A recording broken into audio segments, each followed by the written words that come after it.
Hare Krishna, Nitha Sunil with you in 2-minute Mahabharata stories. Let us chant chapter 10, verse 15 of Bhagavad Gita.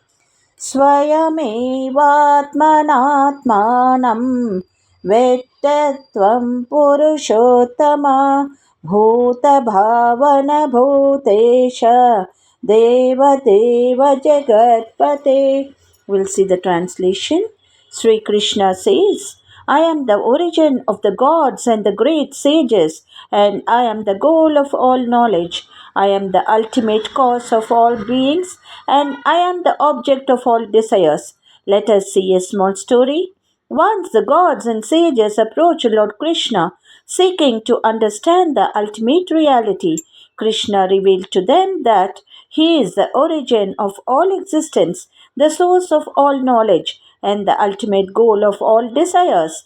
The moral is Krishna's divine supremacy, realizing the ultimate reality, the divine purpose behind all existence. Thank you. ಹರೇ ಶ್ರೀಕೃಷ್ಣ. ಶ್ರೀಮದ್ ಭಗವದ್ಗೀತೆ ಅಧ್ಯಾಯ 10 ಶ್ಲೋಕ 15. ಸ್ವಯಮೇವಾತ್ಮನಾತ್ಮಾನಂ ವೇತ್ತತ್ವಂ ಪುರುಷೋತ್ತಮ ಭೂತಭಾವನಭೂತೇಶ ದೇವದೇವ ಜಗತ್ಪತೆ. ಈ ಶ್ಲೋಕದ ಭಾವಾರ್ಥ: ಅರ್ಜುನ ಮತ್ತು ಅವನ ಅನುಯಾಯಿಗಳಂತೆ ಭಕ್ತಿ ಸೇವೆಯನ್ನು ಸಲ್ಲಿಸಿ ಕೃಷ್ಣನೊಡನೆ ಸಂಬಂಧವನ್ನು ಪಡೆದುಕೊಂಡವರು ಮಾತ್ರ ಪರಮಪ್ರಭು ಕೃಷ್ಣನನ್ನು ಅರ್ಥ ಮಾಡಿಕೊಳ್ಳಬಲ್ಲರು. ರಾಕ್ಷಸಿ ಅಥವಾ ನಾಸ್ತಿಕ ಮನೋಧರ್ಮದವರು ಕೃಷ್ಣನನ್ನು ಅರ್ಥ ಮಾಡಿಕೊಳ್ಳಲಾರರು.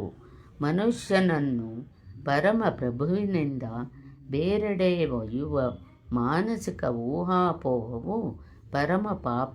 ಕೃಷ್ಣನನ್ನು ತಿಳಿಯದವರು ಭಗವದ್ಗೀತೆಯ ಬಗ್ಗೆ ಮಾತನಾಡಲು ಹೋಗಬಾರದು. ಭಗವದ್ಗೀತೆಯು ಕೃಷ್ಣನು ಹೇಳಿದ್ದು. ಅದು ಕೃಷ್ಣ ವಿಜ್ಞಾನವಾದದ್ದರಿಂದ ಅರ್ಜುನನು ಅರ್ಥ ಮಾಡಿಕೊಂಡಂತೆ ಅದನ್ನು ಕೃಷ್ಣನಿಂದಲೇ ತಿಳಿದುಕೊಳ್ಳಬೇಕು.